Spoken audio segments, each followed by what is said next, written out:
Hello, my name is Aaron Cavanagh and I'm the founder and editor-in-chief of Post-Burnout.com. Post-Burnout.com is a culture website dedicated to venerating burnt-out artists the world over. This is our website's podcast where we publish full-length recordings of our interviews, which are sometimes the unedited versions of our site's articles and at other times are exclusives. If you're a returning listener, thank you for coming back, and if this is your first time listening, thank you for checking us out. We hope you enjoy and consider subscribing, giving the episodes a thumbs up if you're on YouTube, or giving it a rating if you're anywhere else. It really helps us out. Thank you. Tomorrow, as this goes up, the Dublin-based German singer-songwriter All Things Eve will release her first single in 3 years and second overall, June Moon. Eve spoke with us about the single and the reason for the 3-year gap. She also discussed her background as a musician, growing up in a small German town and the opportunities afforded there, starting this project during the COVID-19 lockdowns. How the project's name comes from a mistranslation of the Bette Davis film All About Eve, moving to Dublin, the culture shock between German and Irish crowds, busking on Grafton Street and what she learned from that, and much more. This conversation was a lot of fun and goes on many different and wonderful tangents, so I hope you enjoy it as much as I did.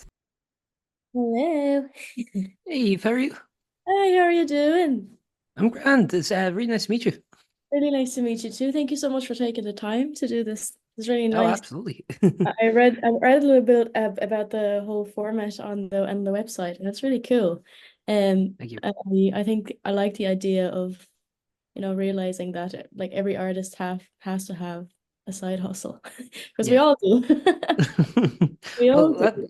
let's jump into that. Like, that's a great start point. I was wondering for yourself, actually. I mean, like, kind of, what's your background with music and kind of um, like, how did you become a musician?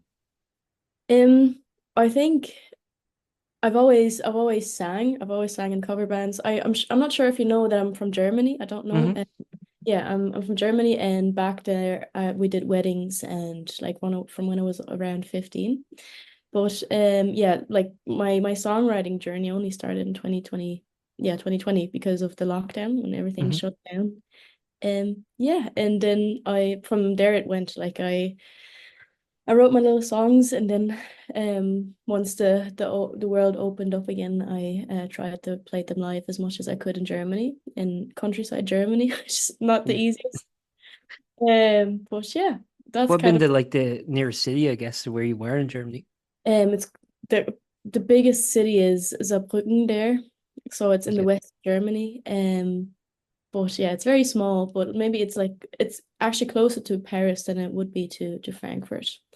Okay. So on the French side there. Yeah. Not bad. Not bad. No, no, it's not bad, but there's just so much that can go on there. Like it's very rural. There's a bit of a bigger city, and I suppose when you compare it to Dublin, I don't know, are you living in Dublin? Yes, yes. Yeah, like that's I suppose it's kind of size wise, it almost comes close. That's just to put it in. Yeah, but it still there's not a lot of things going on there. And if so, like there's like the same musicians trying to put on things, and there's yeah, limited opportunities there. Fair Yeah. enough, yeah. Um, well, from your background, I mean, like, as like, were you interested in music as a kid, and kind of what was like you were mentioning kind of like you sang and stuff, while still in Germany, but in terms of like actually playing music, I mean, what was the kind of instrumentation that you got into, and just generally, what were you kind of like listening to that was kind of grabbing your attention? So I wouldn't say that I grew up in a very musical family. No, we did grow up listening to a lot of music around my mum. My mum is also a singer, but that is kind of yeah, the only bridge that I had there because my dad is absolutely like there's no music in that man. It's not anything. Um, also left for music, like he listens to the radio, but there's nothing there. I think what sparked it for me was kind of my mom listening to, which is very weird because if you've listened to the music that I make, it's not close at all. Like my mom listened to much like a lot of Whitney Houston, Alicia Keys, like love ballads. I Mhm. feel like that's where I get the the heartbreak songs from. But apart from that, like there's no like diva vocals like Whitney Houston, Alicia Keys, and all that. Mariah Carey. I don't really know if you can find that in my music now, but Mhm. that's what I was brought up to, yeah, pretty much. But yeah, I think that's what started me singing. Yeah. And then specifically, I mean, like when it came to kind of starting this project, you mentioned it was something that was soon kind of in isolation of the COVID pandemics. How bad was the lockdowns where you were? They were pretty strict. I think we like at the peak of COVID, we could only leave the house around like I think it was 500 meters, like in a circle Hmm. around the house. Um yeah, and that was like we had a garden, which was good. I feel like if I would have lived in Dublin by then, all crowded, Yes. I think I would have gone crazy. I don't know where you were, but Yeah, I was just outside the city center, so. did you have a garden though at least? Oh yeah, yeah. Yeah. But I know I didn't utilize it. Oh, he just stayed in. I'm gonna stay in his house. No, but I Yeah, think the I garden. basically became agoraphobic Yeah, it was during like, that era. oh, Yeah, I feel like yeah. everybody did. I think Yeah. everybody did in some sort of way. Yeah, I think, yeah, that was like, yeah, and everybody was really scared, obviously. Like if you Mhm. continuously watched the news, everybody was like, oh, what is going on? We personally, I thought, because I also was working in the pandemic because my degree is actually in speech and language therapy, so I used to Mhm. work in a hospital. Um, but yeah, like I was like, we were shocked in the hospital because we're like, yeah, this is gonna be over in like two weeks. 2 weeks and Mhm. then we're out of here. And then it lasted for I don't even know how long it lasted in the end. I heard last week, I think, that there was an official end in Ireland. There was an official end to all regulations. Is that true? Like a day. See, I don't know. I mean, my things just kind of like bleed together. I mean, Yeah. that sounds correct, but again, I don't know. It's crazy because it's like such recent history, really. But at the same time, it's like, I don't know, seems so distant and like hazy. I just don't really remember a lot of that era. Yeah. It's very strange. Don't really as well. Like it really doesn't feel. In a lot of ways, it feels a lot more distant than it was, but at the same time, it feels kind of closer. But in terms of like having like an official date, like it all ends now, yeah, probably that does sound like something the government would do. I don't think there was like an official, sorry for the dog barking there in I didn't that hear it. was okay, good. I don't think there was like an official end to all of the regulations in Germany. And even when I moved to Ireland I think I was in 2022 in October, um, everybody in Germany on the trains was wearing masks. Even Mm, some people even on the flight over. But when I when I got on the train here, everybody was like there was yeah. no mask to be seen, which is a bit of a culture shock, I suppose. Like when you come from, especially coming from a hospital where everything is so highly Right. regulated, and they still worked with masks for a long time after that. But yeah, it's crazy. I feel like you're right. It's such a hazy memory of a time that I don't think I often revisit it. I don't Yeah, I think. think it's something that we all kind of like collectively just like kind of blocked out. But I am really interested because like I think COVID was this weird kind of transitional period from an artist perspective where Mm. on the one hand it was kind of the death of a lot of acts, like a lot of acts just couldn't keep touring or couldn't, make a living and kind of had to make the decision to end. But simultaneously it's also the beginning of a lot of like new artists who kind of Yeah. for the first time really had the kind of opportunity to expand on what they wanted to do as creatives and were able to kind of make something of it, you know what I mean? So Yeah. it's a very weird kind of period of kind of death and birth, you know. Yeah, it's like a yeah, you're true. Yeah, Not literal death to be clear. I That know. that did Yeah, happen. that did happen as well. But Unfortunately. yeah, I was unfortunately, talking more metaphorically of yeah, I know what you mean. Yeah, there's a lot. I feel like it brought a lot of like now you can hear the cat. I don't know if you can hear it. Can you hear that? No, No. no, it's around. I can hear Good. you. Um, yeah, but it was yeah. I feel like with the it was heartbreaking to see all of I had tickets to so many shows in Germany. Like I think I had tickets to Billie Eilish back then, which the shows, like I couldn't make it to the date that was like 2 years later. It was Hmm. so many shows that never, came to succeed really. Like it came Yeah. never came to um but yeah, it was a bit of a yeah, weird one.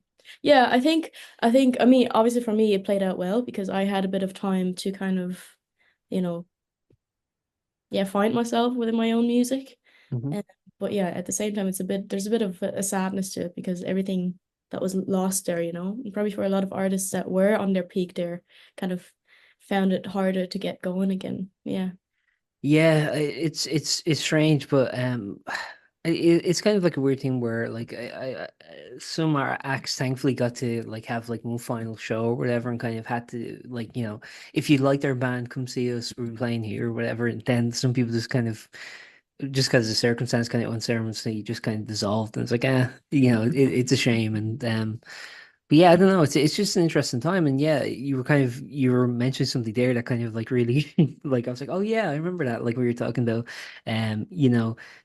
gigs being in hiatus for like 2 years, and I remember that actually now, where it's like around 20, geez, 21, 22 probably, like a lot of gigs suddenly started resuming. It's like I bought tickets for this before the pandemic. It's like, Yeah.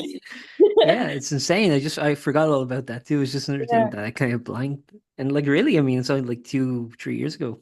It's insane. I know, like, but I feel like the obviously like a lot of venues never came back, which is very sad to see, even in Mm. Germany.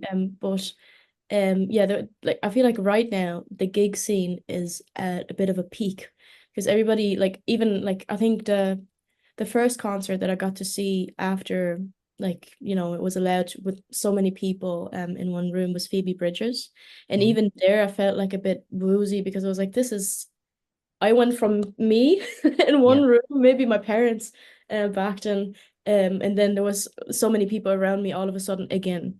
And I feel like right now there's such an hunger, like with all the, things going on with Ticketmaster as well. Like Mhm. it's a whole new shift. And I'm not sure if it's for the best, but because it's Yeah. so saturated at the moment. Which is on one side, again, there's so many artists touring right now, which is great. And then there's still, venues dying. Whole like musicians having to quit or cancel tours because they can't afford it. Like it's crazy, yeah. Yeah, and actually that's kind of happened at like really different scales too, because you get like arena acts who are doing that too, and bands who are at like a club level too, and it's just like yeah, I mean like I think a lot of people are kind of reprioritizing, but one thing that actually kind of gave me a little hope was I think ticket prices have been kind of getting a little too extreme, and Billie Eilish next year, as you were mentioning, was doing like 5 shows or something, I think in London, and Mhm. like some of them weren't selling as well as they thought, and I think that's kind of like oddly a good thing, where it's like okay, it shouldn't be a quarter of a person's monthly rent to see a show, you Yeah. know. So I think we need to rebalance that. Where I understand, like because like even before COVID, like live touring was kind of how you made your money as an artist, because there Mhm. was no real money in like selling selling records anymore. So I understand that that's kind of the lion's share of the money, but I think it needs to start kind of pendulum Yeah. has to swing a little bit, you know. Yeah. I think it's also I'm not really sure how, how does the artist get paid and how does Ticketmaster get paid, what the balance there is. I don't really have the insight. I don't really know if anybody has besides Ticketmaster and the Hmm. artist. But I think there is definitely like an imbalance. And even like I don't want to accuse Ticketmaster. But like obviously, the dynamic pricing which I mentioned earlier, like it's terrifying. Yeah. Like if Yeah.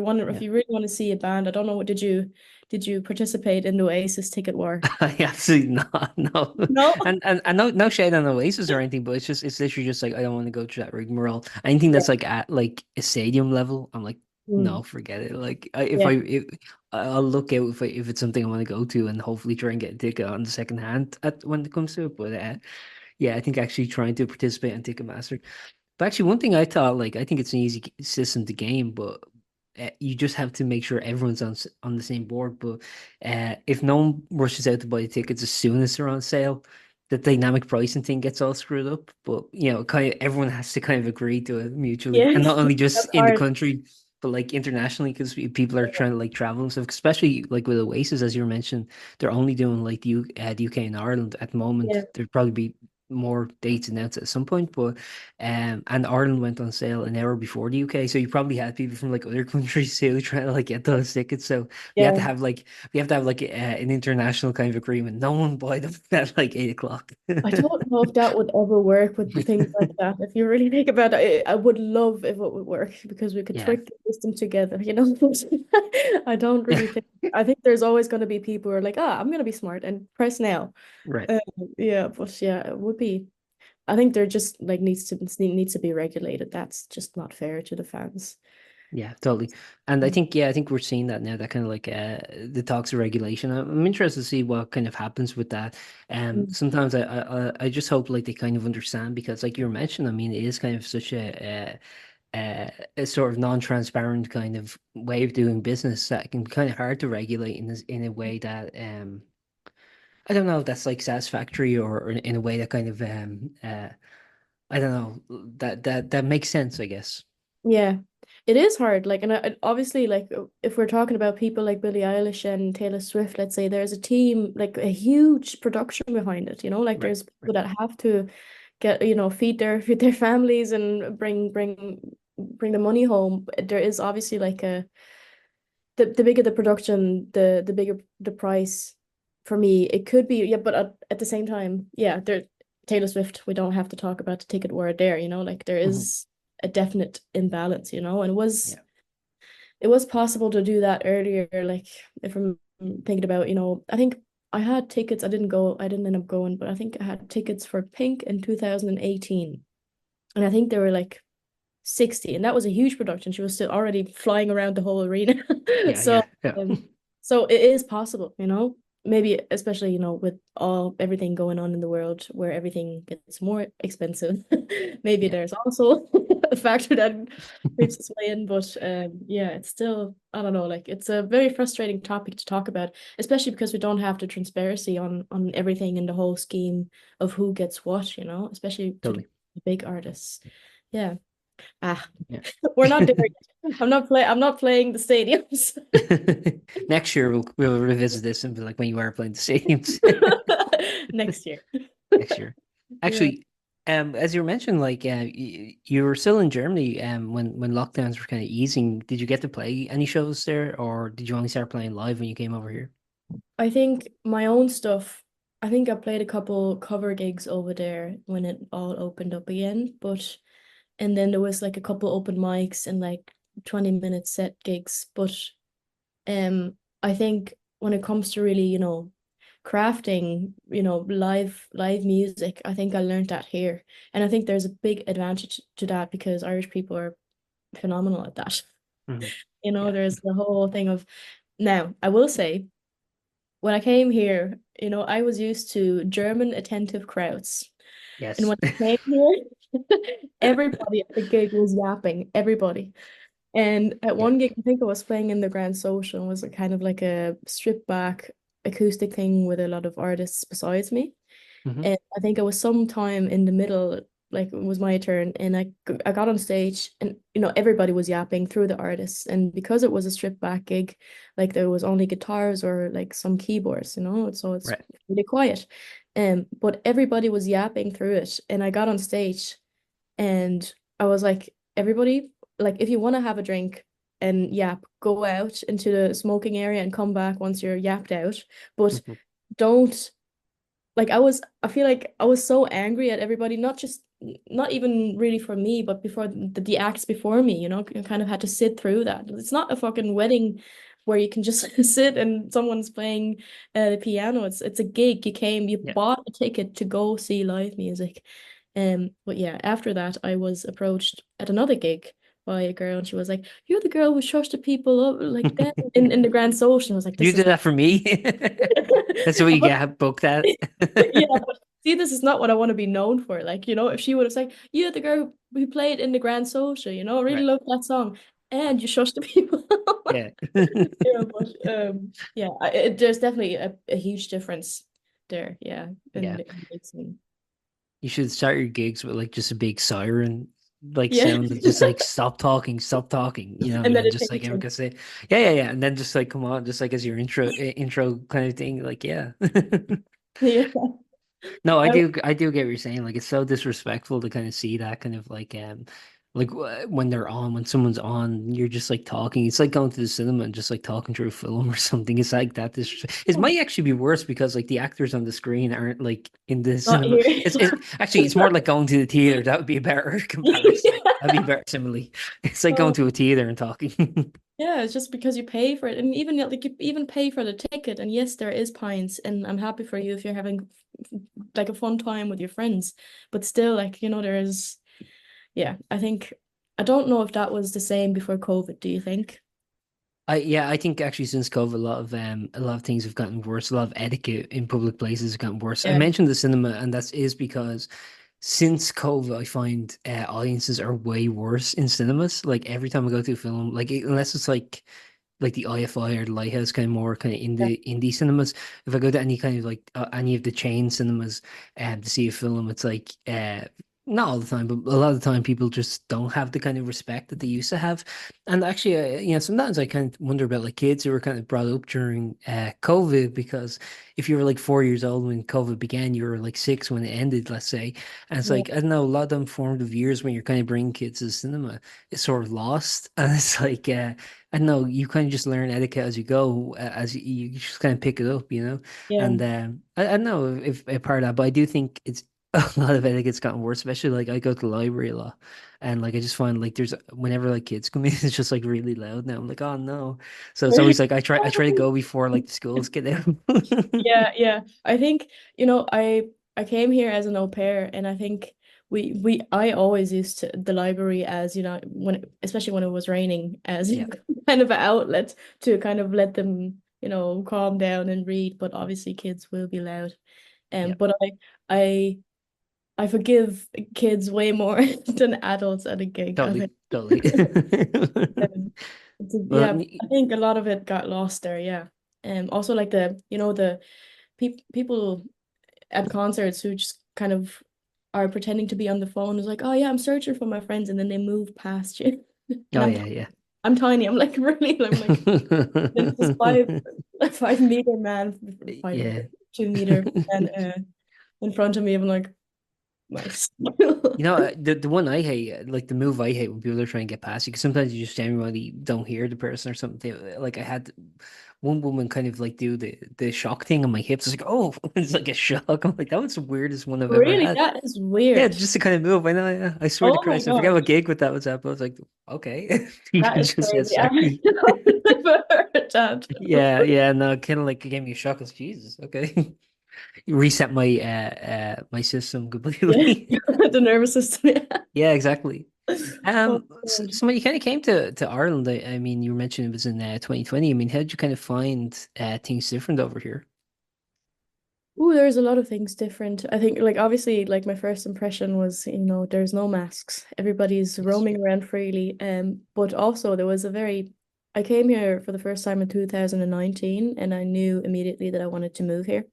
Just because of the people. I love the people here. I love how, open they are. And like the first time I stepped on a train to go yeah, to my designated home by then, um was there was like an older lady, and she was talking to me. I was like, oh, you have a big suitcase beside you, where are you coming from? And yeah, immediately the friendliness. Now German people can be friendly, but I don't think any German person would have approached me. Well, Mm, not any, but not a lot of German people would have approached me on the train just to talk. Not right. then, especially after COVID. I feel like even here maybe people were kind of a bit more reserved just to speak to people, just because we're like still trying to hold the 2 meters. Yeah. But yeah, it was just very open, and obviously the music scene in Dublin is fantastic. There's so many opportunities, so many genres around here. I think I started playing live here while busking. Mhm. There was a couple open mics I did before that, but yeah, to even have that to kind of try out what works, what doesn't work now. Busking is kind of a cover gig as well, so it can be heartbreaking because people are not there for you. Yeah. They will walk past. There was one lady and I was playing an original song, and she was like, she did this. Listen to me. plucked it back in, and walked past. So it can That's be gotta be heartbreaking. that Oh is no. heartbreaking, but at the same time, you kind of have to You should have understand. followed her. No, Like, no, no. you kind of have to understand that, like your people do not come there for you. They might stop by if you're lucky, Yeah. but they wouldn't, yeah, they don't have to. You're not entitled to that. Yeah, Yeah, you can you're allowed to talk on the public street. I'll give you yeah, exactly. that. Were you playing like Grafton Street or Temple Bar, or where were you Yeah, kind of yeah. playing? I think Grafton Street was my main territory. Sometimes Molly Malone because that's a bit of more secluded. Yeah. Um, but yeah, which there is also like it was so lovely because everybody in that community back then kind of welcomed me. There was people giving me advice on what amp to get, which time would be best, money wise if I did it for the money, um, and you know which dangers were there on the street because at the time there was a lot of people stealing from buskers. Right. Right. So there was like there was this one lady and she pretended like she put something in my little guitar case, but she she took all the notes. Yeah. So but I didn't even see because my thing was like this. And then after a friend of mine came up to me and was like, Eve, did you see that? And I was like, no, what's going on? Yeah, but You saw her security. yeah, exactly. Like the space in front of Brown Thomas, because Yeah. there's security from Brown Oh, Thomas that's a there. good idea. Yeah, I didn't even think of that. They won't necessarily run after them, but they will tell you if something happened. And then you Yeah. just see a security guard like stealing from you. You're like, God damn it. Like a bouncer, like Yeah, yeah. yeah, yeah. Yeah. That's So cool. I mean, what's actually I'm losing my track while I'm talking, so go ahead if there's anything that I no, I would. was just kind of based on what you're saying. I was gonna say like was there kind of any danger beyond just like just being beyond theft of like kind of just being in the middle of a street because it's kind of a vulnerable thing I think is like I know like just like any city street I guess you can kind of be intimidating just certain people being around if you're around for kind of hours busking was there ever you were talking about kind of the busking community in terms of being able to kind of aid in terms of advice and things like that. But in terms of like safety precautions, did you feel secure or Yeah, I think when I initially came here, I felt very secure in the whole lot of Dublin. Like there was a time when I walked home from a gig with my guitar on the back, down O'Connell Street, down Abbey Street, careless, on my way to yeah, Conwy.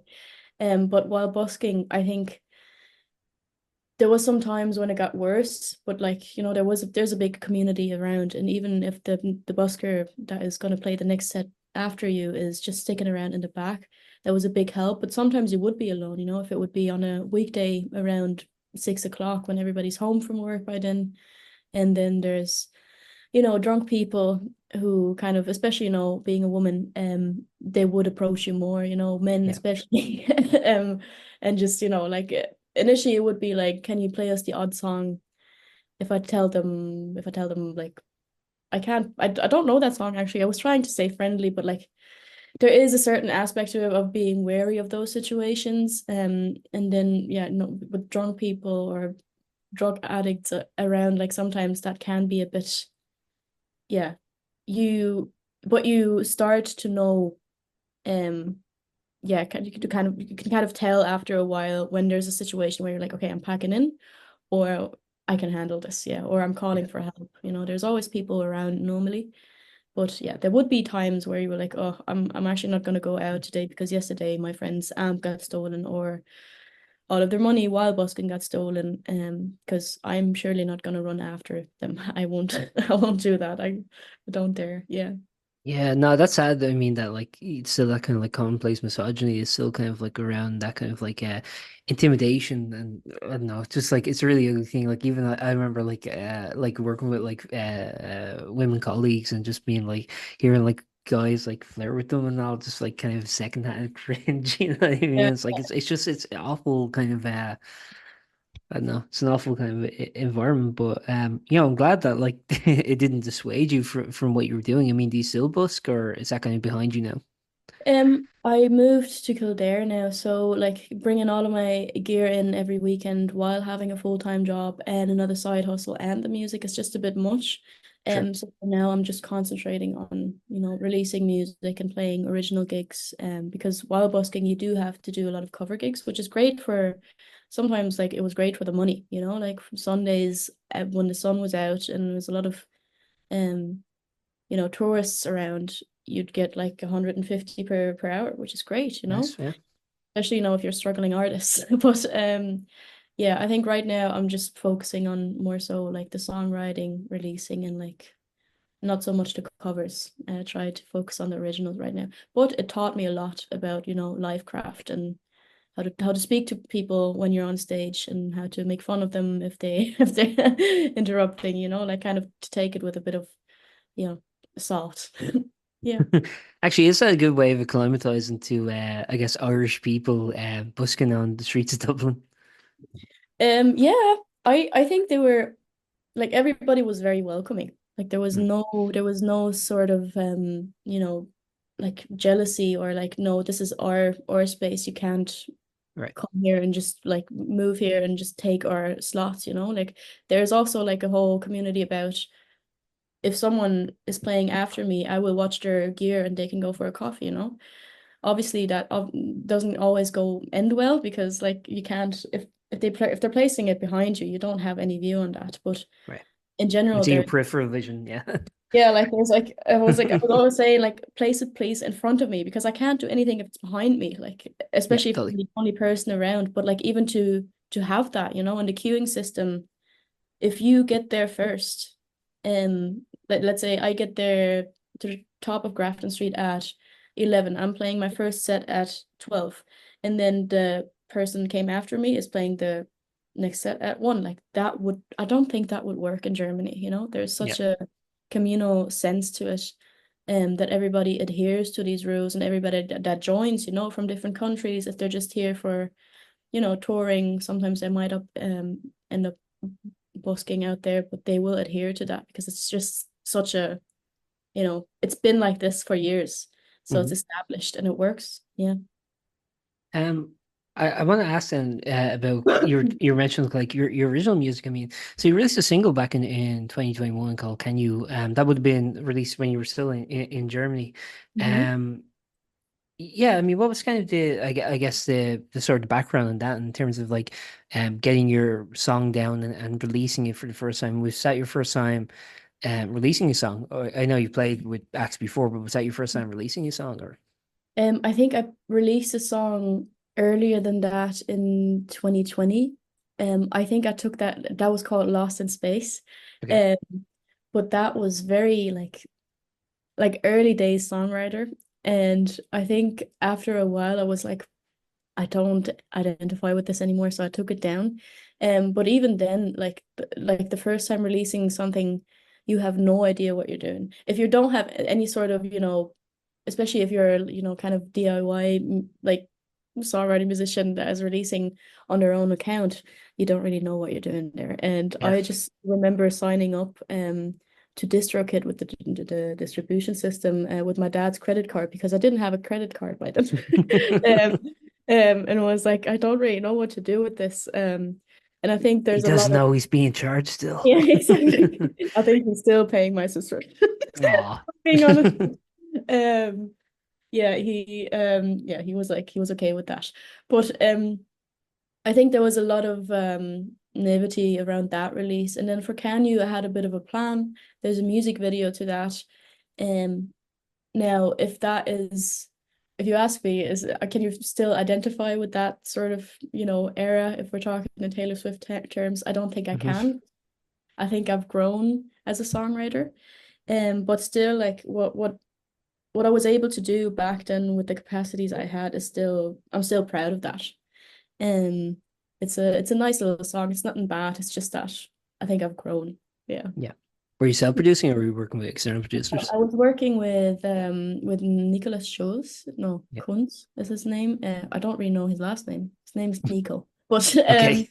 yeah, he has a studio which is not too far from me back home, and he was very He was very good with kind of advising me on, what would work because I was very inexperienced. I didn't really know what I was doing.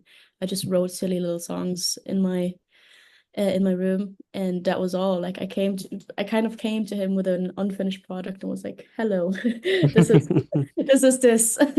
Can you help me with this?" And it was, yeah, like looking back, I think it was still yeah, very new to everything that, yeah, is releasing music and being an artist, like, but still there's some good memories in there anyway, and it opened a lot of doors for me, Yeah.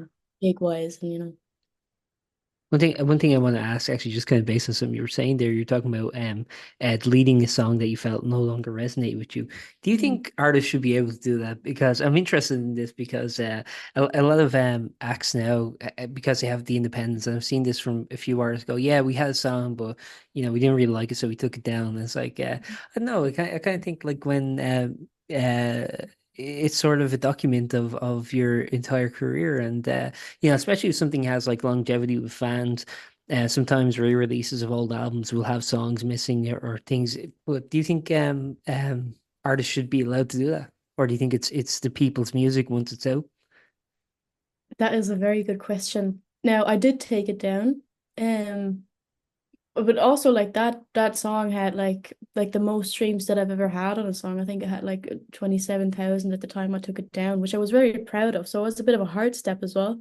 Yeah, Um, but I think if there is, I think artists should be allowed to, reinvent themselves and like their music, especially when it comes to the music. Now, if we're looking at, grand like bigger schemes like Ed Sheeran and how that all went down and his like songs in the beginning and now how they sound like now, I think there's definitely like a journey to be seen, and I think I really like that because that gives me a sense of it's okay, it's okay that back then you weren't the best of songwriters at all. You were just a kid doing music. yeah, So I think I think it is still on YouTube to be found, but for Spotify, especially because it is kind of such a, which I hate, but it is kind of such a machine of, you're in that kind of scene now, and you're not getting out there. I think I looked at it like that when I was releasing Kanye. I was like, you know what, it's not that anymore, which it kind of probably was. Like it was a piano song as well. Like it was my yeah. vocals as well. But that's a I don't think I can give you like a definite answer on that. I Damn it, think I hope you artists, could. no, no, artists should be allowed, but I think there's definitely like a plus to, seeing where they came from. And I Yeah, think, yeah, Billie Eilish or like even Lizzie McAlpine, I don't know if you know her. yeah, of Um, course. fantastic.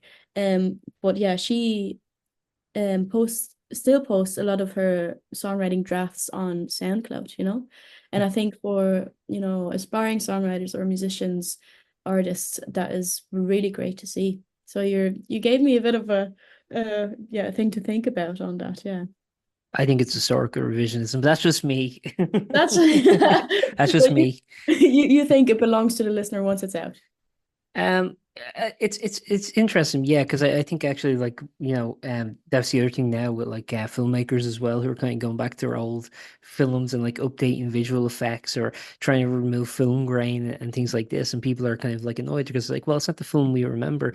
I think from what you're saying, like based on kind of like documentation of an artist, I would say like, well, yeah, I think like to have that kind of that history in a kind of chronological order you do kind of need like everything, but at the same time, um, like how do you distinguish between like all things Eve as you're doing now versus kind of what you were doing that led up to that? Like it also kind of matters how you view that too as an artist. So I don't think I was kind of being a bit flippant when I said it's historical revisionism, but um, but I do kind of think there is like I don't know. It's an interesting thing. I just I don't know. I'm such a pedant that I like having like a complete song Yeah, list of black and like white, here's what yeah. everything.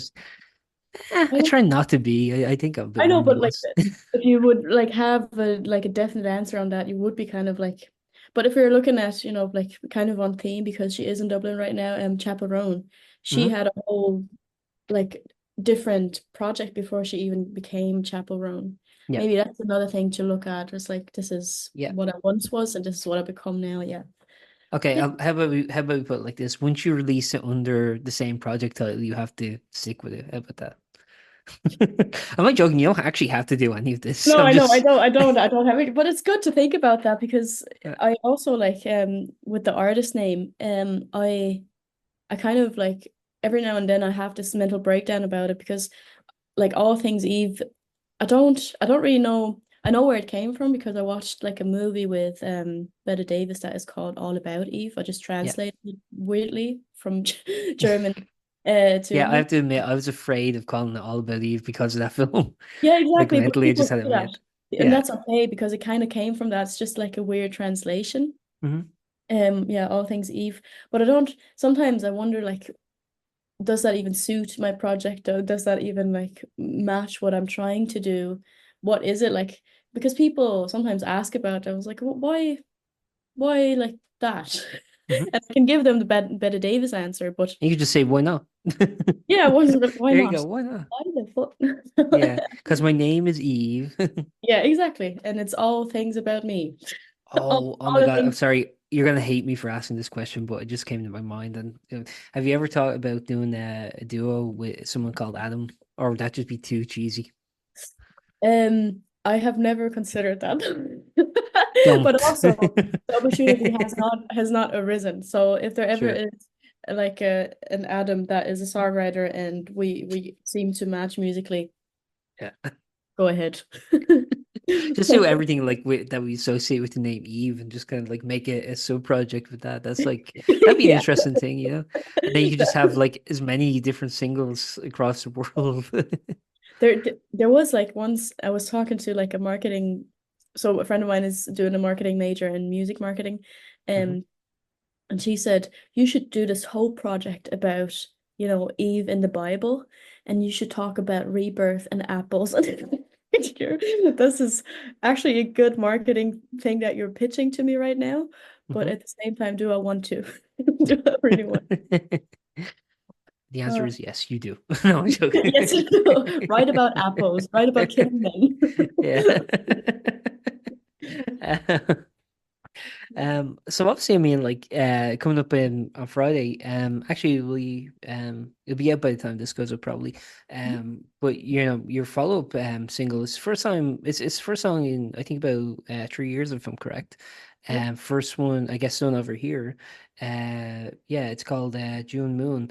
I was wondering if maybe you could talk a little bit about this single and why it's kind of been, I guess, the kind of sabbatical in between. I mean, obviously you've been playing in the Irish music scene, for a while now. I think you've played pretty much every kind of club in Dublin that you'd expect people to play in. Yeah. So I was wondering, like, so it's not like you've been inactive for that time period, is what I'm trying to say. But what's kind of been the time delay between singles? hmm I think I was trying to find my style, and I also was very hesitant to release because I was afraid that that style would change too many times. Because there was a time between, Can You and this single now where I would like write indie music, like indie electrical guitar music. And then there was another time where I thought maybe it's country, and then right now it's kind of like folky-ish, like it's I think I was very looking back, I think would probably advise myself to not be as precious about releasing music because I think we're kind of spiraling back to, Lost in Space and then Can You. I think I was scared that that would happen again, that I would like end up hating everything that is out there. And I I'm kind of like like a I don't know, like a flimsy person with that. I'm very like self-cautious about my own music. Like I'm a very like I'm perfectionist and I've always been, I feel like. Hmm. But yeah, I just wanted to give myself the time to kind of craft my music and to kind of be secure with it and kind of let it mature. I think I just needed that for myself. Now, like I said, looking back, I'd probably like be like Eve, like it's not that deep. If you want to make music, make music.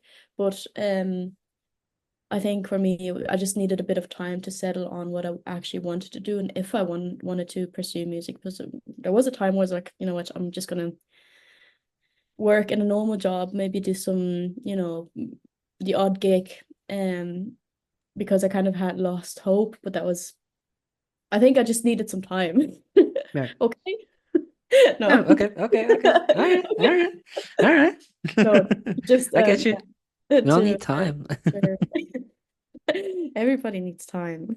Yeah, I Yeah. don't know. Um, When have I've you too much. last released? I've way too much time. No, I think everyone needs time. Um, yeah, but I mean, like, I don't know. One thing I think, and again, going back to my cheesy naming conventions, but I think, your project perhaps, from the name of the project, kind of actually, allows for a lot of musical versatility because it's all things Eve. It's not just indie rocker Eve. It isn't just country musician Eve. It's all Yeah. things. So, is that kind of an intentional thing, or is that just kind of like looking back, you go, oh, it kind of does offer me a lot of opportunities. Yeah, I think in some ways maybe like subconsciously it did, unconsciously more so. What is Mhm. subconsciously? Subconscious is, oh geez, how do I describe this? So subconscious is, I guess, what goes on in your mind that you're not really aware of, and conscious is what you're aware of. Subconscious is what I mean. Maybe subconsciously when I was Yeah, but I picking. don't understand. No, God, now you have me dead to rights. I don't know. Oh, unconscious means that you're knocked out, basically. Yeah, that's the difference. Subconsciously. Subconscious is the right word. Yeah, Yes, good. I say so. You can just blame Uh, me if I'm wrong. Subconscious. Yeah, no, I think subconsciously it probably was. I think back then I would just wanted to include that, um yeah, that I can be a lot of things. And initially, like, I think this also started with me making like an artist profile. Hmm. And this is space is all things Eve. Like it's all me. Yeah, you Um, might do a comedy album. yeah, I Yeah, might. I might I'd come up with a listen. comedy stand up, and and participate Prank in phone the, calls. yeah, and maybe even some, Instagram reel sketches about being a German in Ireland. Like that. You never know. I'll keep my Yeah. chances open. Yeah, just we'll have to diversify what DistroKid will allow us to distribute in order to, but it's like, hey, can you make just like a deal just for me where we can make like I don't know, 3.5 hour film, just Audiobook. I mean, they do podcasts with videos, so they like the technical Mhm. opportunity is there. Don't I know it? Yep. Yep. I will put this down. Let me just note comedy stand up. Comedy album, yeah. Um, and then so talking about the single June Oh, Moon. sorry. Well, how do we end up here? No, no, no. It's look, it always happens with me. You always go on like these crazy tangents. I'm a bad navigator of these things. No, Oh, I enjoy the entropy. So I think, with yeah, I think June Moon comes out the 20th, which probably yes. be out by the time you're listening to this. Um, yeah, I was wondering like, what was this song kind of like about? As you mentioned there, it actually did kind of give a lead into this answer. Um, you were kind of mentioned there, for a while, kind of like being uncertain about like how you kind of would succeed, can you, and sort of deciding.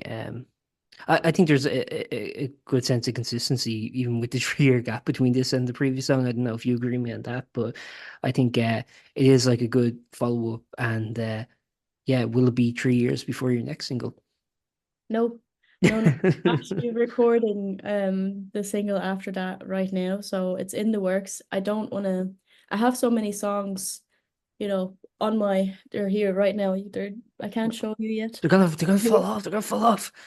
They're here, stapled on my desk. I Are you have afraid to sleep with them in the room? no. They could They're I'm probably, if they they're in fell a over safe. you. Okay, They're safe in a safe here. cool. And only I have the key. Okay. No, there's so many songs that I have in my voice notes and on my desk, but so I'm ready for them, to record them and to release them. So I think soon after June Moon there should be maybe even this year or the start of next year, maybe even a Christmas album. Who knows? Mhm. At this point. Yeah. So there's no 3 years wait period in between. And the song June I'm June, yes. is about. I think June Moon is kind of like, so when I wrote this song, I kind of was, obviously I was going through a breakup like we all do, and then I came to the stage of acceptance and just, you know, in that stage, there's still some days where you will be sad about, losing a person, but you kind of came to the conclusion that it was for the best. Like there's this sort of, feeling at peace about the whole thing, still being sad, and that's allowed. Um but just, a general view and like a distant view of the relationship by then. I think it was like, I think 3 months after the relationship where I had a kind of like a clear view on it, and was like, I'm actually okay with this, and there was some shit happening between the two of us, but I'm actually okay with it now. Hmm. Um, Do you think is it difficult to kind of write about particular people like that or what's your kind of relationship with that? Because I know like certain Irish artists I speak to because given the size of this country that it can be quite difficult because not only do people kind of like know each other, but it's also people make presumptions about what this song's about this person. Do you find sort of like being away from home a little bit kind of adds a sense of detachment, or do you feel that pressure too? I think in a certain way, I do right now, because simply because I've I've met so many people in the Irish music industry right now, um, like that, who are like actively gigging, and like some people, because it is such a small country, like some people knew or know that person that song is about, so there is a certain embarrassment about that. But I think you kind of have to come to terms with that, like that if you want to write about your own stuff, that is going to happen. And I think even in Germany, like there is going to be some speculation of some sort about, oh, I wonder who this is about. I wonder, Mm. did she write it about someone, or about herself, or about like a made up person, which I have as well. Like I have some songs that came from books or movies that I've watched from certain perspectives. um, but yeah, I think that that factor is there, but I don't think I care about it as much as some Irish people would do, with all the Catholic guilt involved. Um, Yeah, that's yeah, fair. Germany is a more secular society, so I suppose. I German think, pra German pragmatism versus Irish Catholicism. It's a battle for the ages, really. yeah. I think I have a bit of both in me, but at this point, but yeah, I don't think I'll ever name drop someone in a song of mine. I don't think that has a lot of taste, but at the same time, if you need to deal with that like that, go ahead. Don't I'd don't also get sued. Yeah, I was just about to say I'd recommend looking up Irish defamation laws. It's not as liberal as you might think. Oh, It's really? pretty strict, which is a good thing. Probably I don't know. Yeah, I don't it know. probably is. I don't No, I know. haven't thought about that. I'm not smart enough to discuss these things. To discuss the law. Um, Like the law. obviously you've been, as you were mentioning, been here for just shy of 2 years actually. No, I mean, even when you were in Germany, you were writing lyrics in English. Um, was that a kind of foresight to try and make things to give a more broader appeal outside of German-speaking countries, or um, I don't know. I speak to other artists who, for example, sometimes make music outside their native language, and for them, it gives them a sense of comfortable detachment where they can express things without overthinking everything, without overthinking the connotation of every word they're saying. There's Mm. a kind of sense of detachment which allows, I think, for I guess more clear expression and just like clear intent. Was that your reasoning for starting the project in English, or? Yeah, I think I've always just listened to English music, English speaking music, Mhm. just English music. But I I think I just felt more drawn to it because that's what I grew up to. But also I think there's a certain, because I have tried writing in German, simply because that's what labels in Germany want. The major labels want German speakers. But it is a certain thing that I can hide behind off. And I love, Irish and English poetry. I love English poetry and literature. So there's a lot of resources that I have that I most likely don't really even have in German. I have access to them, but I don't consume them as much as I do with, poetry from here or America or England. Yeah. Um, Also, kind of just based on that, this is okay. This is a really weird question, but if you'd indulge me, um, now having lived here for almost as long as you have, when you think or dream, do you dream or think in German, or do you dream and think in English? I think it depends on the person that I'm speaking to in the dream. Now, if I'm I've heard thinking, this before. yeah, I think it depends on who I am addressing. If I'm thinking about something, it also depends on the setting. So now, because I worked in a corporate environment where I used my German daily, just customer support for German speaking countries, I would think in German. But as soon as I get through the door, because I live with English speaking people, I switch. Or even on the way home. On the way home, I think it's a bit of a mixture. It's weird because I never really think about it when I do it, Yeah. but I think I've been asked this before, and I think it's a weird mixture, and it depends on the situation. Yeah. I'm just fascinated by kind of people who are bilingual or trilingual or more. I don't know, because it's a talent I wish I had, and I don't. So I'm like very fascinated by people who can speak more than one language fluently. I'll try not to take too much more of your time. One thing I just wanted to clarify just before we left was All Things Eve, as you were mentioning, came from the Bette Davis film. Is that the direct translation from German into English, or is that just kind of how you interpret it? No, no, no. I think the German is Alles über Eva, which would be all about Eve.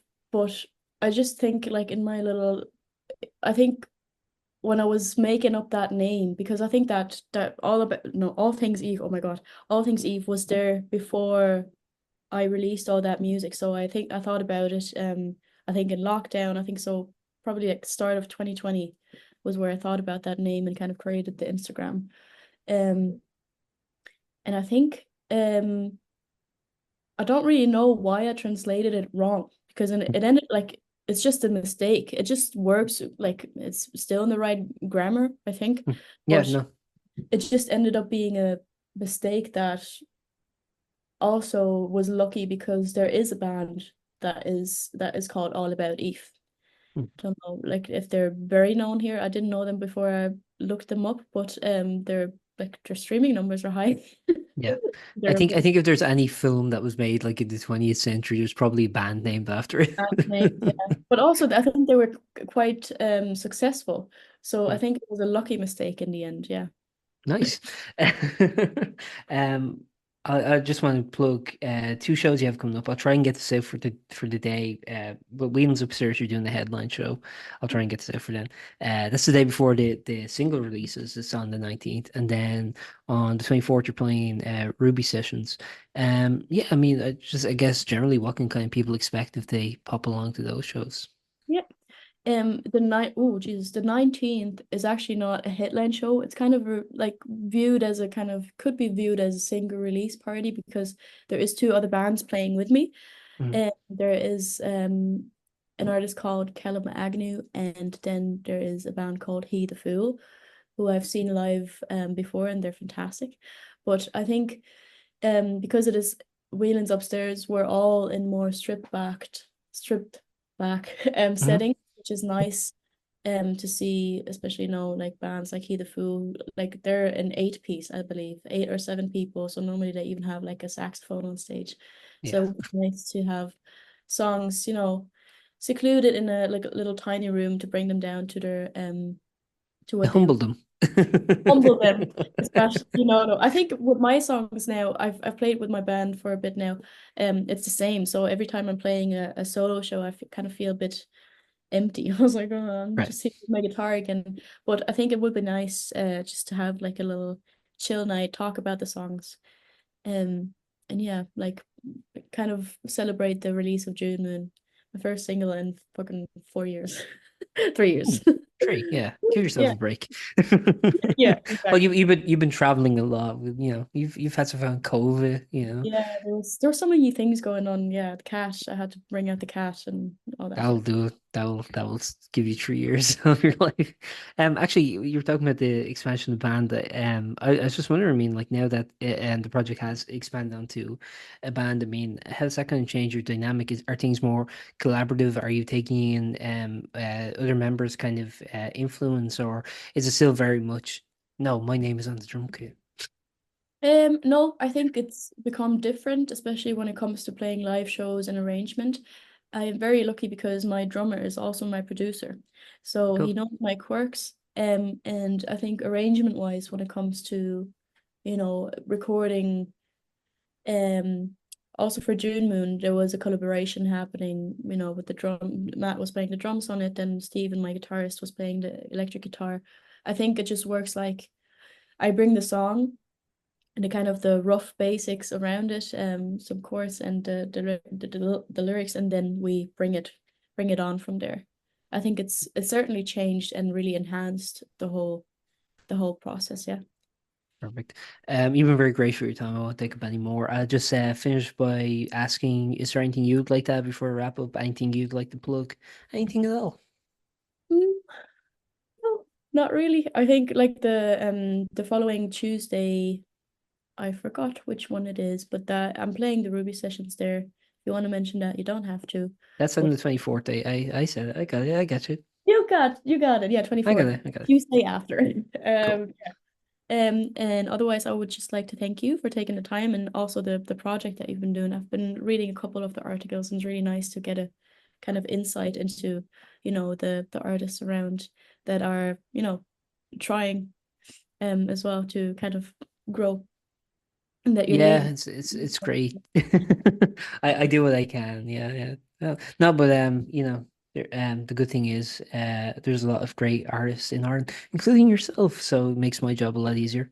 Yeah. There's a terrible amount of talent coming out of Ireland. And I don't think now there is some talent coming out of Germany as well. But for a time I feel like it is in Irish people because there was a time where there was nothing else but, music, poetry, literature. Um, and it's so ingrained into culture here that like I count myself lucky to be surrounded by that. And I think that has really helped me as an artist as well. So there's an awful lot of talent coming out of Ireland right now and has been for the countless many years before that, yeah. Germany gave us some good literature too. Hermann Hesse, Karl Yeah, Marx. You guys aren't doing too bad either. yeah, the German Actually, stuff.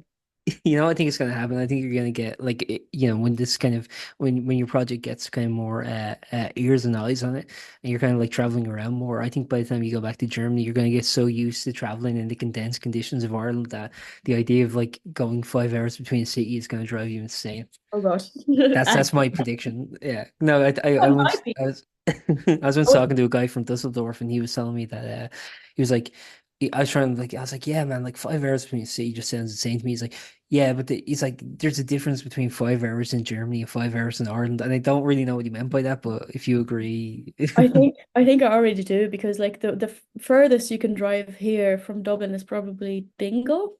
I yeah, don't so know, and that's I'd say four. probably Donegal, Oh maybe yeah, some Donegal was far yeah. as well. Yeah, Dingle I or think yeah, that's first. anyway on the west coast, but like it's still like 4 or yeah, like max 5 hours, which is Right. crazy. It Yeah. is crazy, yeah. So I think you're gonna get used to those kind of conditions and then like, go to Germany, be like, oh no. Oh, no. Well, I would Yeah. count myself lucky if I would be able to do that to tour through Germany. But yeah, I'm looking forward to anything that's to come. I'm looking forward to the shows now and the release. Right. And don't forget me in a year when you're playing the stadiums. You you Here and shall in Germany. you shall get an invite. Ah, perfect. Free arena. Let's say like give me. No, I'm Get, joking. 5 years. dream bigger. I'm talking like a Viva Crow Park. That's what I mean. Like Oh not God, Tree Arena. so far. Me You'll be and in me, the Tree Arena in like 2 months. 2 months and I'm in the free arena.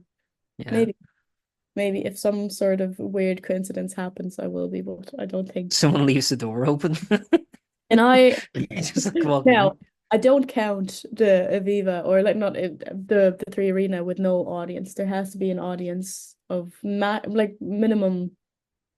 How many people do fit into the Three Arena? I think the maximum capacity is something like 12,000 or something like that. It's in that Like, avenue. minimum 8,000, and then I'm happy. Now, okay, would you settle for like instead of an audience of 8,000, five security guards rushing to the stage to get you off? No, I would not. You're too picky. I can't work under these circumstances, you know? I thought I'd just like leave a brick and like kind of leave the door ajar and they'd be like, okay, No, that guard that up would there. scare me, and I would never go on a stage again. Not especially not that one.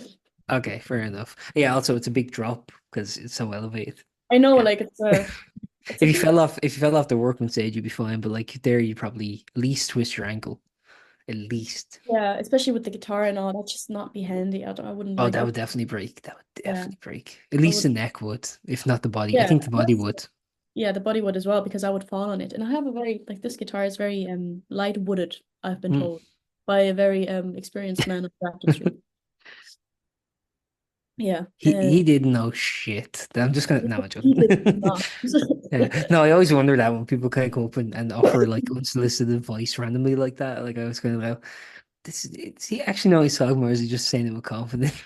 I know, but there's some wonders happening on Grafton Street as well. Like there's that I don't really know if I'm allowed to call them the Jesus people, but there is some Jesus people on Grafton Street. Do Hmm. you know who I'm talking about? Yeah. Yeah, preacher types, yeah.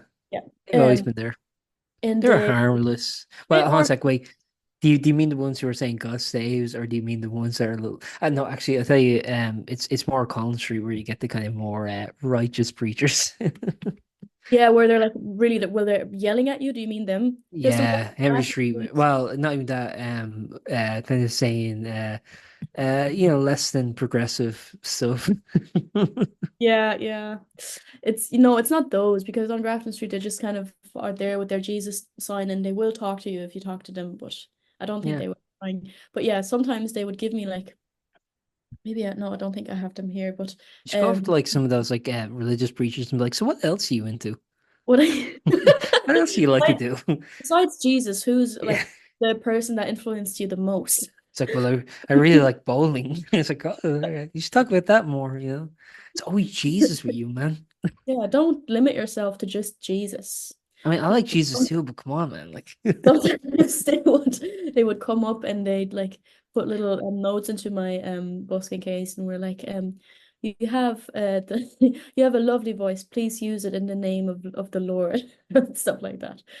But yeah, you know? it's funny because you can laugh about it, like there's like a Jesus picture now hanging up in my room, um just because there is a lovely compliment on it now. If I'm using my voice in the name of Lord, our Lord and Savior, I don't know. I don't really know if I'm doing the right thing, but there's no swear words in June Moon. Perfect. That's all you need. You just like swear. Actually, do you think like someday the preachers will come up with like one of their like pamphlets and be like, oh no, it's okay, I don't want to be saved, and they just go, no, no, I want you to sign it for me. You're freaking all things Eve, and then like, oh, that's how you know you made it. You go back there That's and like, really, I know, yeah. Do you think that happened to Dermot Kennedy when he returned? Like the Jesus yes. people were like, oh my God, I called it. I told you. They pray for you, and that's how he got successful. They probably do. I hope they do. I hope they're using their mighty prayers. Yeah. Just go over For to them afterwards, like, so hey, how many prayers did I get today? It's just like, How many for no me? pressure. Are Yeah. you paying for that other busker? They're like, oh, you're in the hedonistic rock clubs of Dublin City, playing devil's music. I don't know what I'm talking about anymore. Yeah. I wonder if they put that in my basket because I had like I don't know, sometimes I play like covers and there's like maybe a swear word, even though I don't swear on Grafton Street. Maybe Hmm. I've done, no, that's a lie. This is a lie. You should just replicate the swear words with the same word but in German, and they wouldn't know. Well, they would know Scheiss, everyone knows Scheiss, but Yeah. everything else, that's one word every that's the one word every Also, English speaker try, knows. I want to try something. Do your best German. Give me like your German accent. I always know the one from the producers. If you've ever seen that movie, Yeah. um, I was born in Dusseldorf, and this is why they call me Rolf. It's just kind of like replacing the W's with the V. Yeah, but You it's know what I mean? almost Russian. It's almost Russian. Yeah, maybe. Yeah. Well, I was rushing because I was trying to get through quickly. But no, I'll try. Well, give me something to say, but like in English. Um, my car is broken. Mein Automobil is broken. You know? Very Russian. But normally Irish people, after every sentence they try to say in German, they say, yeah. Yeah, they always go, "Oh, this is good." Yeah, I don't know. It's just like a thing. It But doesn't they do even it. help They you, do it. though. They do it when they do French. They go, "No." No. They go, Yes. monsieur m'appelle, no." You know, No. it's like no, it's just like a little crutch. Or if they do like Spanish, it's just like ending everything with "oh." You know what I mean? So, rapido, rapido, that kind of shit. Look, you gotta give us a break. We're an island. If we're on the mainland, we'd be like so cultured. We'd be the bilingual kings You and would. queens. And queen. Yeah, yeah, yeah. But then you risk that, and like, you go back in time, you kind of go back to the Ice Age, and you stop Ireland from drifting, but then you don't get like James Joyce, it's like it's weird Yeah, things that like would, that. yeah. It's weird things like that, the fabric of time. But then you probably would get better government and like better healthcare. So it's like, I don't What know, to it's just choose your title? what to do. What you want? Yeah. Uh, Actually, can I ask? And sorry if this is like an offensive question. I really don't mean to be, but I know it's actually with your accent. You've kind of adapted the Irish accent. Is that something that people comment on, or is that just me Oh being a yeah, bigot? all the time. I think, and I do take it as a compliment because I came here with a like tremendous American twang because I was raised on, like watching shows in Yeah. English. That's how I learned English. And I think over time, and also people pick up because I am a speech and language therapist, so I know how to like find certain sounds in Right. language, and people have been telling me I've been trying to make the connection. Now, this is Dylan Harcourt. If you ever see him, he's the loveliest person, but he comes up with that thing. Um, he said like because I'm a speech and language therapist, I know how to make those sounds and I adapt faster to the Irish accent, which is I feel like not a bad idea. It might be true. It might. You should just go like really offensive with it and just be like, to do, how's it, that kind of shit. How's it going? What Just would like you be, want? So like yeah, I top of the morning and all that. You should just do that. top of the morning to you. No, I Yeah, you can't should do do that. that. If I try to do an Irish accent, it's not Irish at all. I think I end up somewhere between maybe like Manchester and London, but like it's not Yeah. Irish at You're all. all that's your Irish accent. You're all from what? From fucking Dublin. Dublin. No, I can't even do it. No, I can't, Dublin. I can't do the accents. I can do a good German accent, but what's new? That's cheating though. I know, I know. I can also do, I think, but that's in German. Like I can do a good French accent, but I can't prove that to you now because you won't know. No, that's true. In Germany, do you guys like make fun of like Austrian German, like how they Oh speak yeah, German? Do you guys like, yeah. oh, that's right, yeah. So funny, like Belgians and French make fun of each other for how they use their French language. I'm like, yeah, I can't relate. Us in England have such great relations. We don't slag off how We're the others. bestest of friends, and we've never had any complex history between of us. So I don't No, make especially any not of when it those. comes to language. Like they've never tried to force their way of speaking onto No, us or anything like that. we've So never tried to, yeah, distinguish that or steal six counties from us. It's yeah. Oh, okay. How about this, right? You should really get into kind of Irish German diplomatic relations and somehow secure the six counties, but under German rule, which would technically put it back in the EU. no, I don't think people would like that. You don't know. I don't think people would be okay with this because then it Yeah, would be really but like, that oh, would be, but that would be interesting. Imagine like driving like 2 hours up the road, and it's just like a German city. Ger- It's like German oh, architecture. okay, tell me the German name for Belfast. What Oh, I what don't know. it's Is there called? is there a unique name for it? No, there's not. There's not, but I wanna know if Oh, you have an idea what it would be called. well, how do you pronounce the B in German? I don't, Belfast is how you would pronounce Belfast. So it's Belfast. just like Belfast. Yeah. How do you say Dublin? Dublin. Well, if you ask people who haven't been in Ireland, it's Dublin. Dublin. Yeah. Yeah, but people would go Dublin. Yeah, that's not but that's not too No, like it's not too far off. yeah. No, it's not too but I don't know. I'm very ignorant. I apologize. That's cool. I think that would be interesting though. So, yeah, six counties under German. So I'm gonna like I don't know, vote for that. I'm not gonna take the six counties. I'm not gonna take that responsibility, okay? You can have them. Oh yeah, you become like a supreme ruler of that'd be cool. Oh Yeah. gosh. Oh No, no, I didn't mean to evoke that. No, I'm sorry. All right, I'm gonna stop talking now just because it always comes up. I swear to Christ, no, I never do that. I swear to Christ because I think it's such like a shitty cliche. Oh yeah, You know, it's okay. It's okay. I don't take any offense to it. Oh. okay. Uh, Aaron, sorry to end on such a bum note. no, it's all good. It's all good. Like it's normal. It comes up. I, I didn't think of I don't know. You know, the same amount as, like hating English people comes up in Irish conversation as well. It comes up. It's natural. Yeah, I think there's a bit of a difference between going like, oh, I don't know.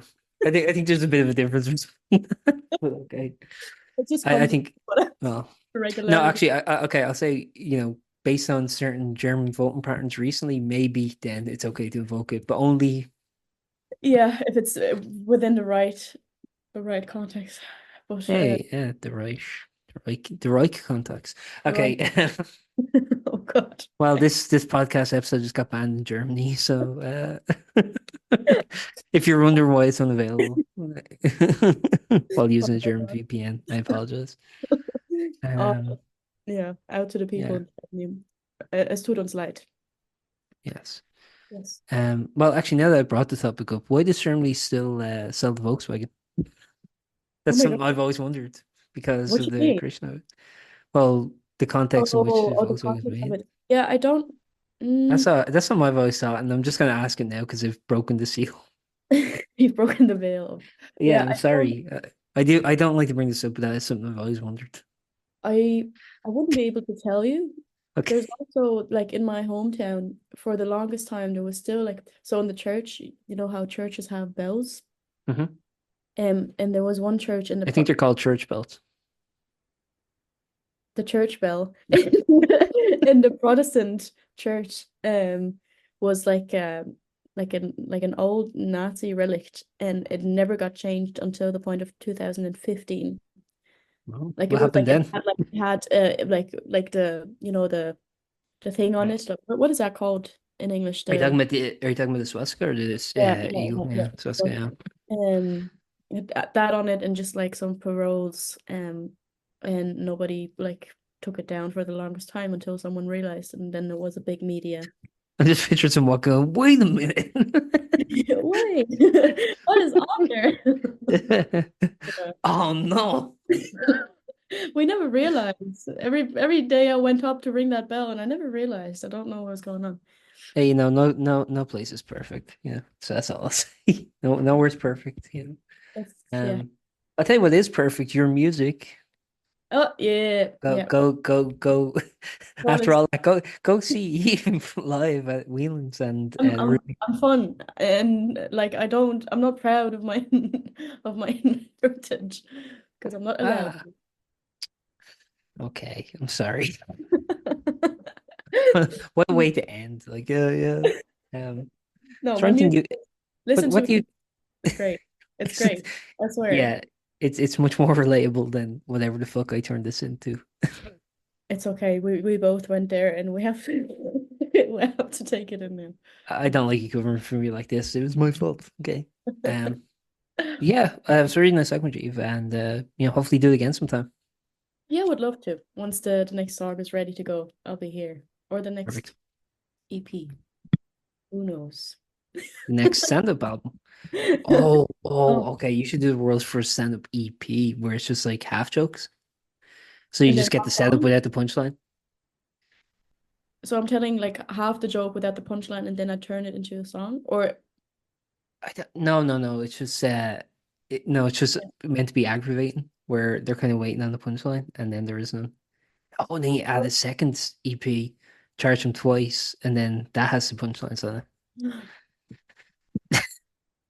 Take it. it. And do and here's the perfect thing: do them 3 years apart. Release them 3 years apart. I feel personally attacked. Hey, I think it was worth the wait. So and It you will too when you listen to it. Not had to you. be a joke. But do you think that the jokes would still be funny by the time? Depends how you deliver them. I don't really know if I think if I'm trying to be funny, I won't be funny. Hmm. Mm. Yeah, no, that's a good point. Like, I think, I don't know.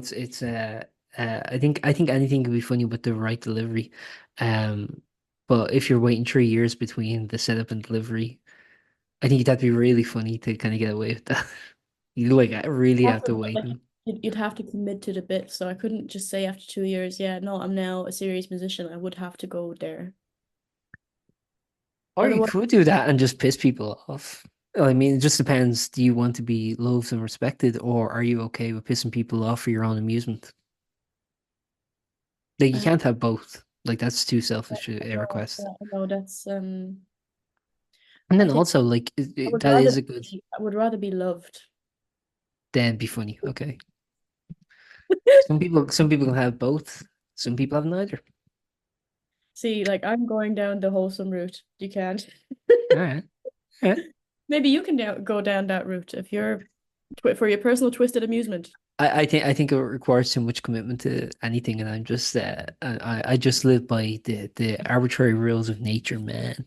I embrace the entropy. I never be planned more than 2 seconds in advance. Okay. Hey, if that's your way of living, I won't be the one to judge it. I mean, the way I phrase it, make it sound like it's my decision. It's not. I just have no fucking But make it sound. You say with a certain amount of assertion, and you go, yeah, Of course. yeah. All right.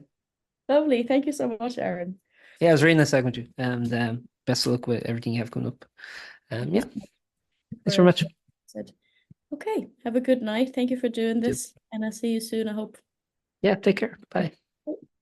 Thank you for listening to that episode of Post-Burnout.com interviews. We're an independent venture run by yours truly, and as I said at the beginning, liking, rating, subscribing, and sharing really helps us out a lot. If you're feeling extra generous, we do have a PayPal donation link in the episode description, but don't feel obligated, of course. We've also begun releasing occasional exclusive episodes on Spotify, so subscribe there if you'd be interested in hearing those. Thanks again for listening, and see you next time.